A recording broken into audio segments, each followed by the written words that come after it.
pretty chamber I've been given my tasty thistle. Doesn't look quite as sturdy as dwarven masonry, but it'll do. Anything that's so many miles away from the presence of my father will do, in fact. King Thelor, rat bastard. He's treated his only daughter like dirt his whole life. Was it my fault my mother died giving birth to me? Was it my fault I was born without boys' bits between my legs? Ah, to hell with him. I'm here now, a blushing bride, about to start her life anew. You got any rye around here? Fat old Falstaff swears by his beer, but I like a shot of something stronger now and again. Or maybe you, my dragon, can be my strong shot this jolly day. And the decoration here could use some work. Where are the gemstones? The statues carved from deep, hard rock? An elf might feel at home here as it is, and that's saying something. Come to visit your wee wife, have you, my sugar plum? Good, for I have a wee favour to ask of you. My father, the king, curse his crown, is going to raise taxes again in that misbegotten part of Rivellin under his rule. Of course, you know the cur's as liked as a flatulent jester, even by his own nobles. So they beg me to beg you to countermand his tax rise. 'Twould humiliate him publicly and weaken his position as king. So they say. Fair enough, I reply. Music to my ears, really. So how about it?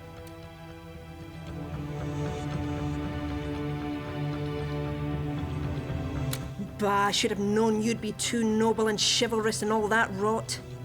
Mind you, them's qualities I do admire in a man. Except when they get in my way. You could stand to be a bit more devious, my dear. There ain't a king that's not a conniving bastard, if he plans to last, that is. If there be gods, may they undo creation to ensure that the world never sees the likes of that rat of my father again. He knew his nobles were plotting against him because of the tax rise, and knew that they'd enlist my help now that we've been locked in wedlock. All of this just to spite me. He's been spouting more venom than a lizard's sewing circle. Aida can't even convince her own husband to join her cause, they say. The sheets must be cold up in the Raven. Preposterous! Have they not seen me? As if any set of sheets could be cold with a red-hot little looker like me in between the satin buggers. But I'll have my revenge yet.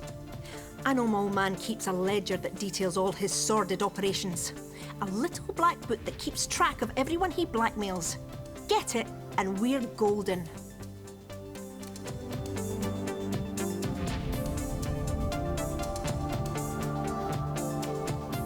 Attaboy! Now we're cooking! With all the dirt we'll find in there, we can squeeze him tighter than my boobs are in this bloody blouse. Tell your spies they can pretty much waltz into the old beggar's offices after breakfast. He's usually on his second cask of ale by then, and he'll think they're there to lead away the pink elephants. Well, butter my buns if this isn't better than my birthday.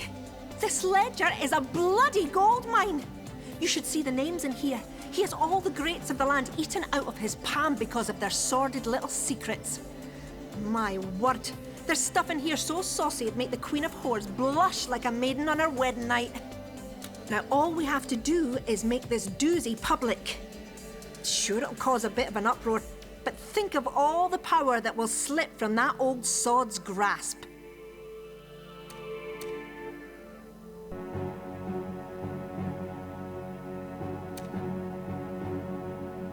Oh, I know where they'll fall, all right. They'll come a-plummeting from the sky like little meteors of sweet revenge aimed straight for his head. And with a bit of luck, they'll crack his skull like I crack nuts in my hands. I used to bet the toughs down the tavern that I could crack a couple of walnuts in my bare hand. They'd think I was full of it, but then crack! I'd pulverise them. I always made them cringe for some reason. Got my booze that trick, but didn't get me boys.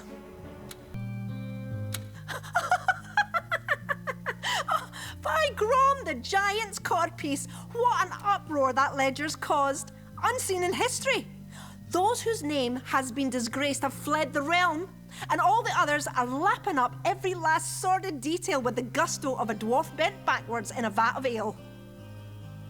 And you've yet to hear the best part. All those scandalized dukes and barons have sworn revenge. Rumours of assassination abound thicker than an inbred ogre. I'll be rid of my accursed father once and for all.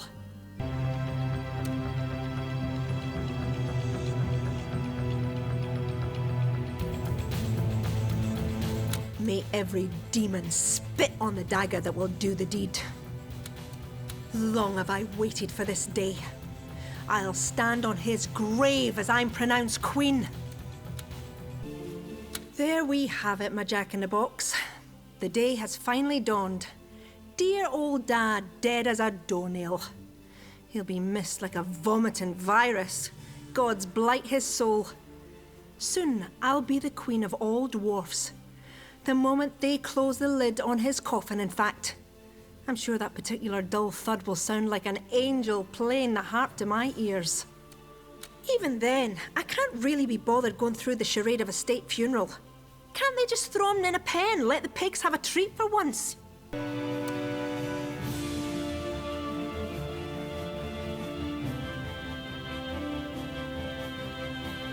Oh, you always say the sweetest things.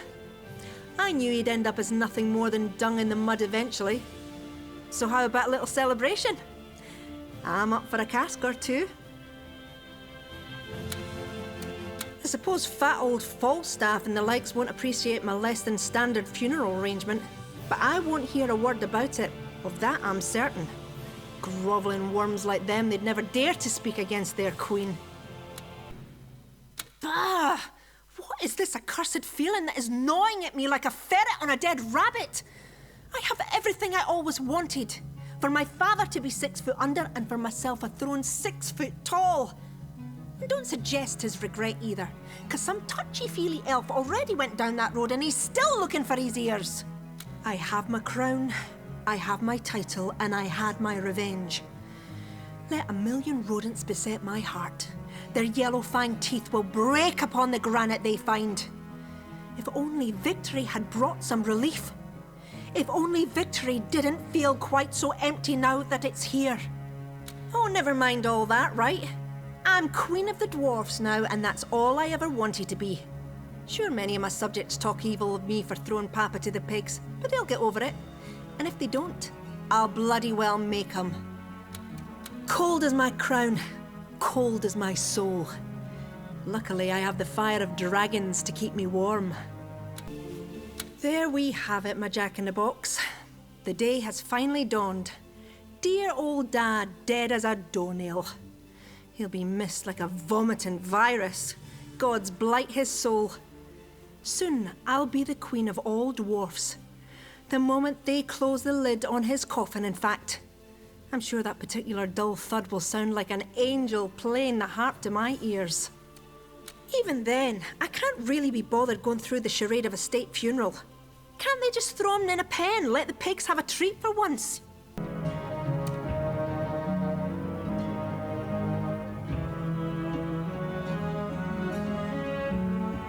You'd have to dig down deeper than the best dwarven miner ever has, but I suppose you have a point.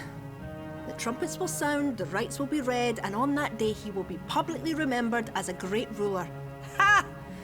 Should pretense turn out to be lethal, that funeral will spell as a massacre. If I'm to play the mourning daughter, a single tear upon my rosy cheek and all that rot, I'll do it. But by Mephisto's marbles, I'll be faking my grief more than I would ecstasy in bed with an imp. Wow, what is this accursed feeling that is gnawing at me like a ferret on a dead rabbit? I have everything I always wanted. For my father to be 6 foot under, and for myself a throne 6 foot tall. And don't suggest his regret either, because some touchy-feely elf already went down that road and he's still looking for his ears. I have my crown, I have my title, and I had my revenge. Let a million rodents beset my heart. Their yellow-fanged teeth will break upon the granite they'll find. If only victory had brought some relief. If only victory didn't feel quite so empty now that it's here. 'Twas when I looked upon the vault that I realised there lay before me the last of his line. The last of my blood. Despite everything I felt. Alone. Queen of the dwarfs. Alone. Cold is my crown. Cold is my soul. Luckily, I have the fire of dragons to keep me warm.